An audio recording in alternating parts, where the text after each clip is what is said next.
আজকে একে দেখাবো এই ছবিটা।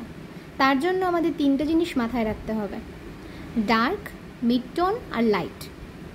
তো প্রথমে আমি ডার্ক দিকটা করতে গিয়ে প্রুশিয়ান ব্লু দিচ্ছি। এখানে রেফারেন্স ইমেজটা দেখলে বোঝা যাবে অনেকটা এখানে কালো রকম দেখতে লাগছে, তাহলে আমি কালো কেন ইউজ করছি না। একদম প্রথমেই যদি আমরা কালো ইউজ করি তাতে দুটো সমস্যা হতে পারে। এক, ছবিটা খুব ফ্ল্যাট লাগে, আর দুই, একদম প্রথমে এত ডার্ক কালার দিয়ে শুরু করলে যদি পরে কোনো ভুল ভ্রান্তি হয় সেটাকে আর শুধরানোর সুযোগ থাকে না। তাই আমি প্রথমেই যেখানে কালো দেখতে লাগছে ওখানে প্রুশিয়ান ব্লু দেব, আর তার সঙ্গে সঙ্গে একটু ব্রাউন ইউজ করব, যেটা একটু পরেই তোমরা দেখতে পারবে। প্রুশিয়ান ব্লু আর বার্ন্ট সিয়েনা বা ব্রাউন কালারটা ইউজ করলে অনেকটাই ব্ল্যাকের এফেক্ট দেয়। তো এখানে তিনটে কালার আমার মেনলি ইউজ হয়েছে ব্যাকগ্রাউন্ডের জন্য, Prussian blue, dark violet, light violet. Dark and light ভায়োলেটের ট্রানজিশনটা তোমরা দেখলে লক্ষ্য করবে এটা একটুখানি কার্ভেচার ফলো করেছে।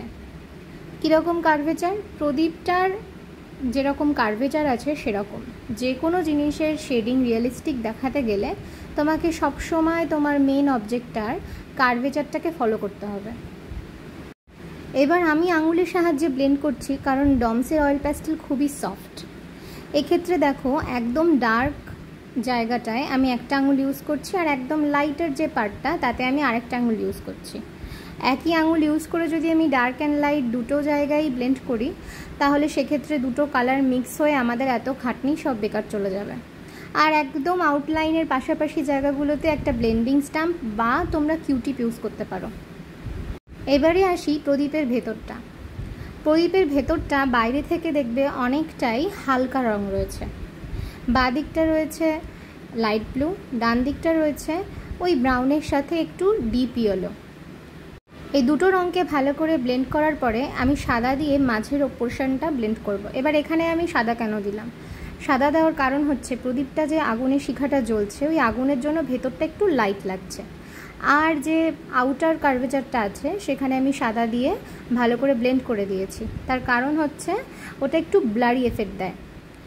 এইবার প্রদীপের সামনের অংশটা ঠিক মাঝামাঝিটা সব থেকে বেশি ডার্ক, সেই একইভাবে আমি প্রুশিয়ান ব্লু আর হচ্ছে ব্রাউন ইউজ করছি। তো একদম মাঝে প্রুশিয়ান ব্লু আর ব্রাউন, এখানেও দেখতে পাচ্ছ আমি ঠিক এর কার্ভেচারটা ফলো করছি। কার্ভেচারটা ফলো করে সমস্ত কালারগুলো দিচ্ছি। প্রথমে প্রুশিয়ান ব্লু আর ব্রাউন দেওয়ার পরে যেখানে যেখানে আমার মনে হচ্ছে একটু ডার্ক আছে সেখানে আমি সেরুলিয়ান ব্লু ইউজ করছি, আর বাদবাকিটা লাইটার ব্লু। পুরোটা হয়ে গেলে একইভাবে আমি ব্লেন্ড করে নেব। ব্লেন্ড করে নেওয়ার পরে একদম ডান দিকে সব থেকে লাইটেস্ট পার্ট ওটা দেখানোর জন্য আমি একটু হোয়াইট কালার ইউজ করব।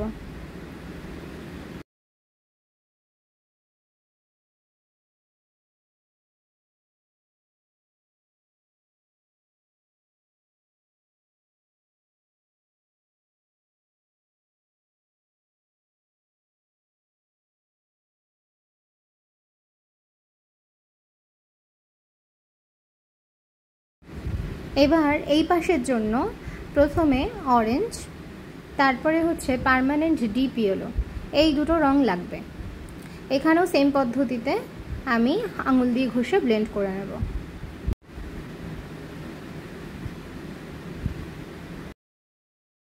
এবার এই বর্ডারে আমি দেব লেমন ইয়েলো কালার, আর লেমন ইয়েলোটা যাতে খুব ভালোভাবে চোখে পড়ে তার জন্য একটু বার্ন্ট সিয়েনা দিয়ে ধারগুলো রং করে দেব।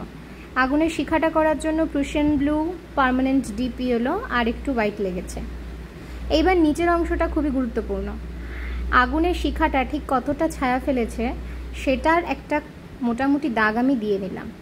দিয়ে ওই একে একে পুরো বাইরের দিকটা সব থেকে ডার্ক হবে Prussian blue, burnt sienna, red, orange, permanent deep yellow আর লেমন ইয়েলো সব দিয়ে আমি ভালোভাবে ব্লেন্ড করে নিলাম। একই পদ্ধতিতে ডার্কেস্ট পার্টগুলো একটা আঙুল দিয়ে ব্লেন্ড করতে হবে, লাইটার পার্টগুলো আরেকটা আঙুল দিয়ে ব্লেন্ড করতে হবে, না হলে সব খাটনি বেকার চলে যাবে। এবার আমার মনে হচ্ছে যে এই জায়গাগুলো আরেকটু পিগমেন্ট লাগবে, তাই আমি সব কালারগুলো আরেকবার করে একটু একটু দিয়ে দিচ্ছি।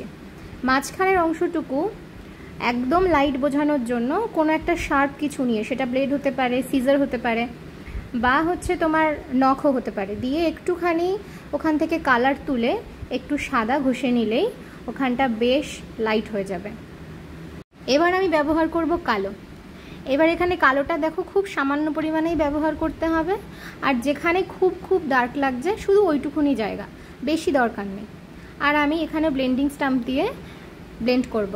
ব্লেন্ডিং স্টাম্প ছাড়াও কিউটিপ ইউজ করা যেতে পারে। এইখানে কখনোই আঙুলের সাহায্যে ব্লেন্ড করতে যাবে না, এইখানে আঙুলের সাহায্যে ব্লেন্ড করতে গেলেই হয়ে যাবে গড়বড়, কারণ কালো রঙের পিগমেন্ট প্রচুর, আর একটু যদি লাইটার পোর্শনে লেগে যায় তো সেখান থেকে ওটাকে নিয়ে আসা বের করে খুব সমস্যার। পেছনের যে ব্লাডি লাইটগুলো আছে ওগুলোর জন্য একটা ছোট্ট ট্রিক আছে।